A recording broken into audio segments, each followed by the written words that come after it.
दानिश अली जो कि सांसद हैं उनके खिलाफ? देखिए, मैं तो पहले से कहता आ रहा हूं और हमारी पार्टी ये बात बार बार कहती है कि भारतीय जनता पार्टी लुच्चों, लफंगों और गुंडों की पार्टी है। तो गुंडागर्दी कर रहे हैं लोग। सदन के अंदर जिस प्रकार की भाषा का प्रयोग रमेश बिधूड़ी के द्वारा किया गया, ये तो एक माफिया गुंडे की भाषा है। आप एक सम्मानित सांसद को जो लोकसभा में चुनकर आया है, लाखों जनता ने उसको चुन के भेजा है, आपने उस सांसद को वहां आतंकवादी कह दिया, गाली दे दी, ऐसे शब्द का इस्तेमाल कर दिया जो मैं आपको बोल नहीं सकता। और प्रधानमंत्री के बारे में भी आपत्तिजनक शब्दों का इस्तेमाल किया।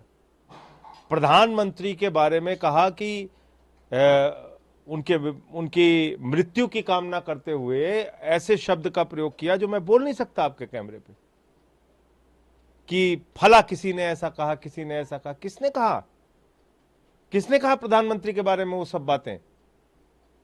तो इसलिए दानिश अली का जो जिस प्रकार से अपमान सदन के अंदर किया गया है, वो इस देश के जो तमाम विपक्ष के सांसद हैं जो सरकार के खिलाफ आवाज उठाते रहते हैं, उन सब का अपमान है।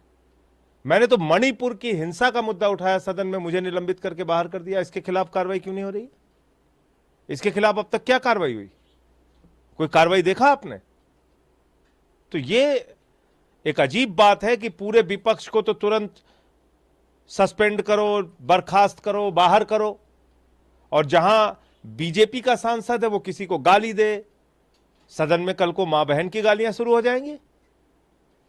अगर इस प्रकार की परंपरा शुरू हो गई है तो कल तो सदन में मां बहन की गालियां शुरू हो जाएंगी।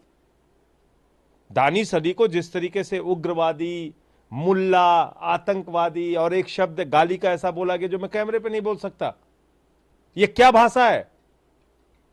प्रधानमंत्री इस तरह की भाषा को सैंक्शन करते हैं? आरएसएस में यही सिखाया जाता है, यही संस्कार दिया है बीजेपी ने? गुंडागर्दी करोगे इस देश के अंदर, हम लोग संसद में जाना छोड़ दें?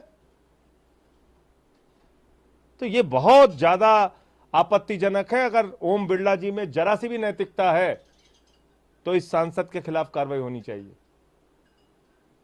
सर, इसके अलावा सवाल है कि मैंने आपको बताया 2014 के बाद इस देश में मोदी वॉशिंग पाउडर काम कर रहा है, और जो भी भ्रष्टाचार होता है, लूट होती है,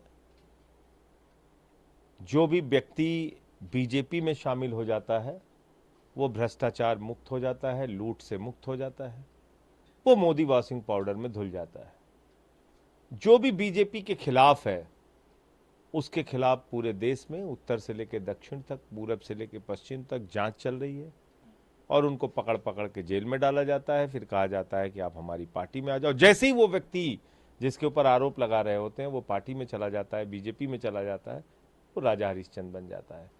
तो ठीक है, लड़ रहे हैं इनसे हम लोग। इसके अलावा सर, राहुल के अलावा तो इसमें कोई छुपी हुई बात नहीं है, इसमें कोई भी छुपी हुई बात नहीं है। आकाश में चले जाइए तो हवाई जहाज अडानी का, जमीन पे आ जाइए तो एयरपोर्ट अडानी का, समुद्र में चले जाइए तो सी पोर्ट अडानी का, पाताल में चले जाइए तो कोयला अडानी का, गैस अडानी का, सड़क अडानी की, बिजली अडानी का, पानी अडानी का। तो सब कुछ तो अडानी को दे रखा है मोदी जी ने। ये सारे